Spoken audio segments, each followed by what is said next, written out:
یہ وظیفہ لازماً پڑھے، ایک تسبیح پڑھے اور کمال دیکھے۔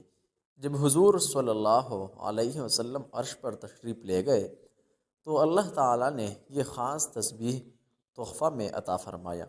گھر میں برکت کے لیے یہ تسبیح صبح و شام اس طرح پڑھے، انشاءاللہ گھر میں برکت ہوگی۔ ناظرین کرام، بہن بھائیو، السلام علیکم ورحمۃ اللہ تعالی وبرکاتہ۔ آج ہم آپ کے لیے ایک نہایت روح پرور، بابرکت اور ایمان افروز موضوع لے کر حاضر ہوئے ہیں۔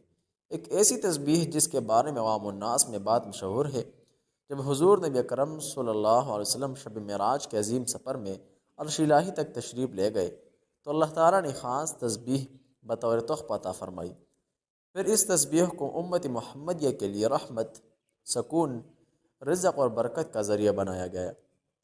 ناظرین، سب سے پہلے ایک اہم بات عرض کرنا ضروری ہے کہ دین اسلام میں کسی بھی وظیفے تسبیح کا اصل فضیلت قرآن و حدیث سے ثابت ہونا سب سے بڑی بات ہے۔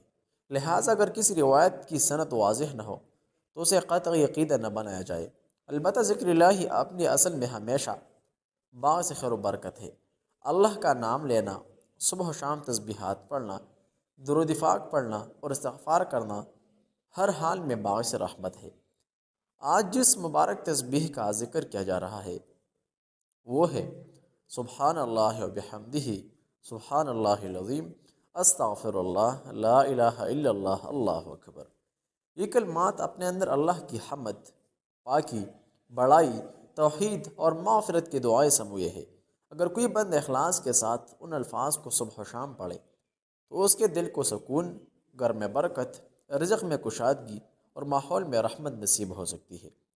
ناظرین محترم، آج کے دور میں اکثر گھروں سے سکون ختم ہوتا جا رہا ہے۔ بے برکتی، پریشانیاں، ناچاقیاں، مالی تنگی، اولاد کی نافرمانی، دلوں میں بے چینی اور ہر طرف اضطراب نظر آتا ہے۔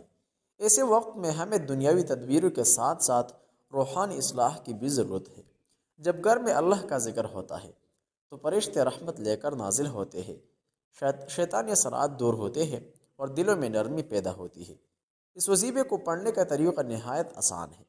صبح فجر کی نماز کے بعد یا سورج نکلنے سے پہلے ایک تسبیح یعنی 100 مرتبہ پڑھے۔ اس طرح شام مغرب کے بعد یا عشاء سے پہلے ایک تسبیح پڑھے۔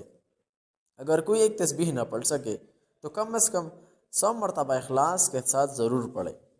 پڑھنے سے پہلے 3 مرتبہ درود پاک پڑھے، پھر یہ تسبیح پڑھے۔ آخر میں دوبارہ 3 مرتبہ درود پاک پڑھ کر اپنے لیے، اہل خانہ کے لیے، رزق میں برکت کے لیے، بیماریوں سے شفا کے لیے اور گھر کی سکون کے لیے دعا کرے۔ یاد رکھیے، وظیفہ صرف الفاظ دہرانے کا نام نہیں بلکہ یقین، ادب، حلال رزق، نماز کی پابندی اور گناہوں سے بچنے کے ساتھ ساتھ پڑھا جائے تو اثرات زیادہ ظاہر ہوتے ہیں۔ اگر زبان ذکر کرے مگر معاملات جھوٹ، دھوکہ اور ناانصافی سے بھرے ہوں تو پھر برکت رک جاتی ہے۔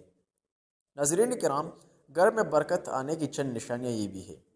رزق کم ہوگا مگر کافی ہو جائے، دل بے وجہ مطمئن رہنے لگے، گھر میں لڑائیاں کم ہو جائے، اولاد کے رویے بہتر ہونے لگے، بیماریوں میں آسانی محسوس ہو اور گھر کے ماحول میں نورانیت محسوس ہو۔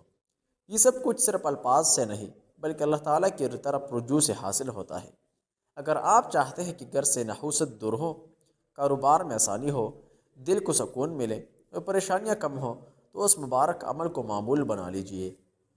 چند دن نہیں، مستقل مزاجی سے پڑھے، کیونکہ اللہ تعالیٰ کو وہ عمل زیادہ پسند ہے جو توڑا ہو مگر پابندی سے ہو۔ ایک اور نہایت اہم نصیحت، گھر میں قرآن پاک کی تلاوت شروع کرے، نماز کی پابندی کرے۔ اسی طرح اپنے والدین کا ضرور احترام کرے، جھوٹ، غیبت اور بد زبانی سے بچے اور حلال رزق کمائیے۔ دوسروں کے والدین کی بھی ضرور خدمت کرے، احترام کرے۔ یہ تمام چیزیں مل کر برکت کو دعوت دیتی ہے۔ ناظرین عزیز، اگر آپ اس وظیفے کو آج سے شروع کریں اور اخلاص کے ساتھ صبح و شام پڑھیں تو انشاءاللہ آپ خود اپنے گھر کے حالات میں مثبت تبدیلی محسوس کریں گے۔ دل کا بوجھ ہلکا ہوگا، فضا خوشگوار ہوگی اور اللہ تعالیٰ غیب سے آسانیاں پیدا فرمائے گا۔ آخر میں آپ سب سے درخواست ہے کہ کمنٹ میں ضرور لکھیں، یا اللہ ہمارے گھروں میں برکت عطا فرما۔ اگرچہ آپ چاہتے ہیں کہ ایسی مزید روحانی، اصلاحی اور ایمان افروز وظائف آپ تک پہنچتے رہے تو ہمارے چینل کو سبسکرائب کریں، ویڈیو کو لائک کریں اور دوسروں تک ضرور پہنچائیے تاکہ کسی پریشان حال کے گھر میں بھی سکون آ سکے۔ اللہ تعالی ہم سب کی گھروں کو رحمت، محبت، رزق حلال، صحت، ایمان اور سکون کا گہوارہ بنا دے۔ آمین یا رب العالمین۔ جہاں بھی رہے خوش رہے، سلامت رہے۔ ہمارے اس آفیشیل چینل کا وزٹ ضرور کیجیے۔ السلام علیکم ورحمۃ اللہ وبرکاتہ۔